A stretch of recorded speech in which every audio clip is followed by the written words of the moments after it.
Malaysia ও চীনে রাষ্ট্রীয় সফর শেষে দেশের পথে রওনা হয়েছেন প্রধানমন্ত্রী তারেক রহমান।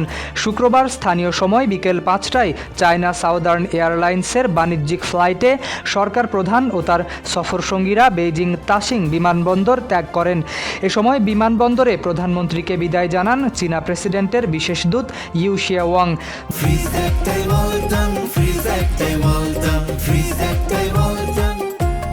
জানা গেছে, বেইজিং ঢাকা রুটে সরাসরি চলাচলকারী এই ফ্লাইটে সাধারণত ৫ ঘন্টার মতো সময় লাগে। সেই হিসেবে বাংলাদেশ সময় রাত ৮টায় বা তারপর প্রধানমন্ত্রীর ঢাকায় পৌঁছানোর কথা। এর আগে বেইজিং ডাকসিং আন্তর্জাতিক বিমানবন্দরে পৌঁছালে প্রধানমন্ত্রীকে চীন সরকারের পক্ষ থেকে রাষ্ট্রীয় প্রটোকল অনুযায়ী আনুষ্ঠানিক বিদায় সংবর্ধনা জানানো হয়।